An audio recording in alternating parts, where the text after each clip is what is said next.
Hey internet peeps, it's Kaldek. This is my Banshee horn.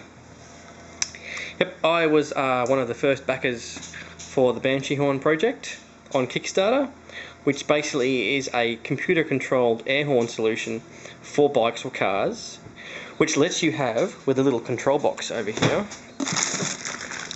this little doodad, the ability to press your horn and have the air horn only kick in after a quarter of a second or half a second, as well as flash your headlights and or pulse the horn. Pretty cool. But the question is, where to mount it?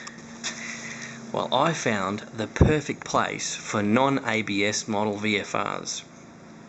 If you have ABS, I believe there's a control box in here for the ABS unit, but if you don't, the little air horn here fits perfectly, once I managed to finagle it in there. Now see the bracket there, the black bracket, poking right through that part of the front subframe assembly. Perfect. And best of all, if I just leave it sitting there, stand back a bit, you can see it's not sticking out the side of the bike. Okay, that's it bolted up. You see the bolt in there. Now it's so close, you can just see the end of that bolt is just hitting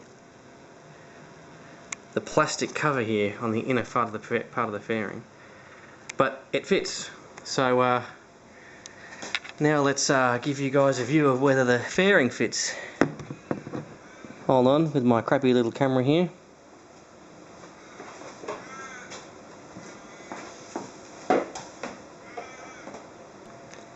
Alright, there we go.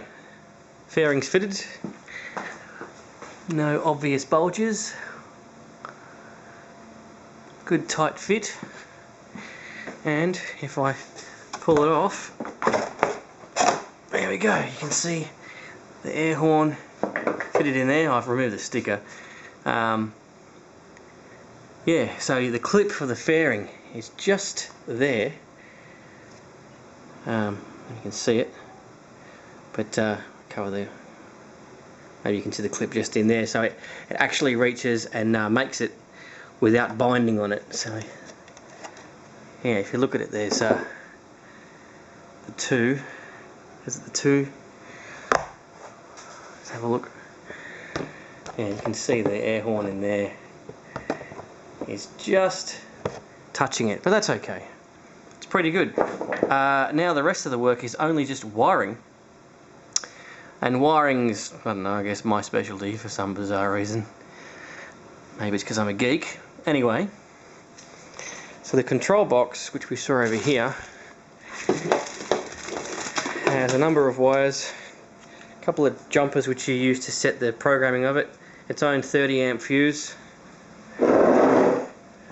and you can see the instructions tell you that, get this, red wire goes to positive of the battery or to a switched circuit on your own fuse block, as long as it can take 30 amps. Black wire to a good chassis point, in other words it's got its own direct ground. Orange wire to the positive of the screaming Banshee horn. Yeah, anyway, look, it's fairly simple, but let's get that done and see how it goes. Okay, I got most of the wiring done. Unfortunately, the only way to get the horn connected is really, you've got to take the airbox off. You've just got to. I'll clarify that in a minute. But anyway, there's two negative wires. One from the control box itself and one from the bottom of the horn. Both of which, great place to mount these is on this point here, which is the bracket for the inner fairing panel. And actually also the main fairing brackets to that as well. I've used this as a ground point before in the past with the old blue wire fix for the old, when I had the old O2 wiring harness on here. Good grounding point. The blue wire is what has to connect to the horn. Now I'll just get in there. And you'll see that it's a piggyback. By the way, it's the light green wire which is positive to your horn, not the dark green one. But I had to take the airbox off. I was able to do this far without the airbox being off. Ooh, focus issues. But unfortunately, the problem I had there was this now is it's not insulated, and it butts up against what felt like something metal, and the idea of blowing a fuse as soon as I pressed the horn just didn't really entice me much. So I'm now going to wrap that with some insulating tape so that there's no risk of that occurring.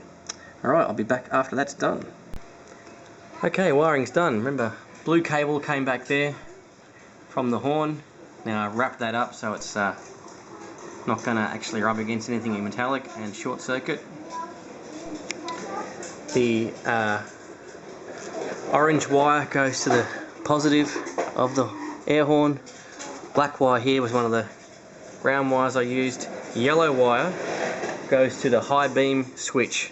Now I'm pretty sure on all models of VFRs, this is specific to Australia at the moment, it's the dark blue cable I've spliced in there. Dark blue cable coming off the handlebar assembly, which is the black block in there, and I've spliced that in. So what happens is a 12 volt fixed signal comes out of this box to here, which activates the high beam relay.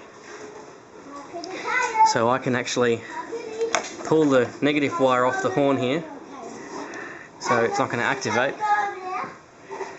and turn it on, and then when I press my horn, what you should see is, scared the crap out of myself there. Let's unplug the horn as well.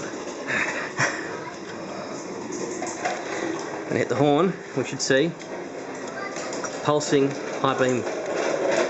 That's controlled by the Banshee horn box. Alrighty, Banshee horns installed. I've got this set on half a second interval, half a second pulsing.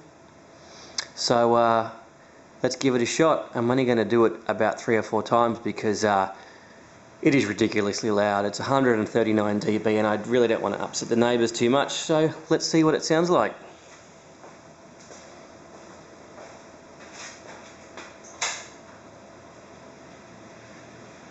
Three, 2, 1, go.